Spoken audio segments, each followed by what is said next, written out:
Fortune-telling was known as the methods or practices of attempting to predict the future. These methods include astrology and the unitization of objects such as tarot cards, tea leaves, crystal balls and palm readings. Throughout this documentary, we'll be exploring different types and methods of fortune-telling and the main marketing background behind it.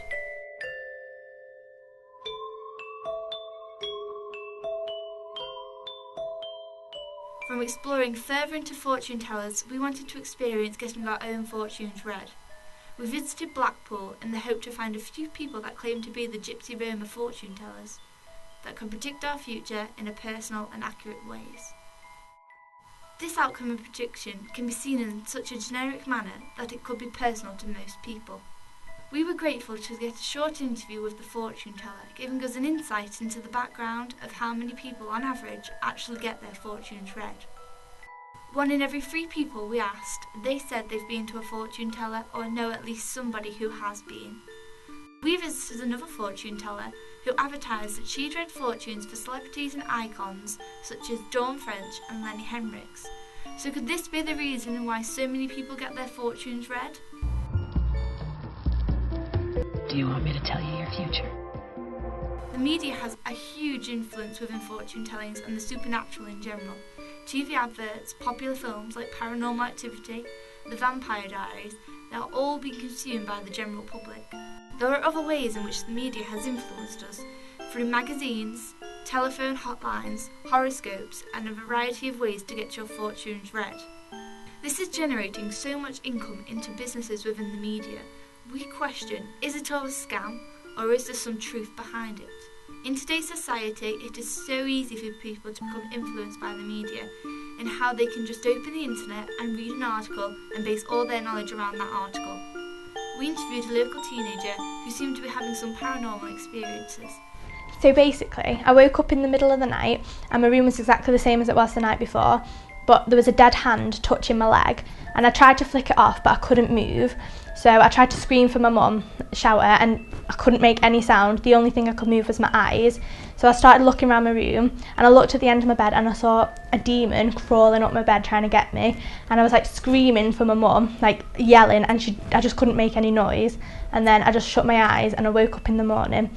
Presumed it was all just a dream, but then I was like, oh wait, I'll research it. Turns out it's this thing called sleep paralysis, which is like you're between sleep and reality. There was this thing that loads of people had like blogged about called Hat Man, and he's like a shadow spirit, and I'd seen him like in my dreams before. Like he just stands in your room and he's wearing like a big black cloak with like a brimmed hat, and he's just like all shadowy and he just stands in your room, and loads of people have claimed to have seen him. When looking closely into how easily people can be influenced, we began to ask, how easily can someone claim they can predict the future, from work, home or over the internet? I started to read tea leaves about 12 years ago now. I worked with a lady and she read tea leaves. One day she said to me, would you like me to read your tea leaves? So as she was reading mine, she gave me the cup to have a look at, and I saw quite a lot of things. So she said to me, well, why don't you have a go? And I did, and that's how I started. But I can tell you a lot of things that I've said to people. They've come back to me months later and say, oh, do you remember when you said such and such? Well, it's happened. No, I think I am gifted. I think, and it's special. It's a special gift that I'm very thankful for. Well, usually I'd read somebody's tea leaves if they came to ask me. A lot of people find it fascinating. And but the thing is, I can't do a lot at once because I feel really drained when I've done it. But what I do is ask people to have a drink of tea with the tea leaves, and then when they've drunk it, they turn the cup upside down to drain all the fluid, turn it round 3 times, and then that's when it's ready to be read.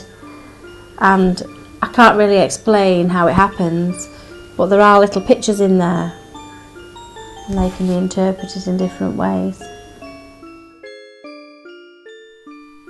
So why do so many people still believe in fortune tellings, and why are we still willing to pay, even though the media has a massive involvement within it? Our knowledge expands through advertisements and films which are fictional. After the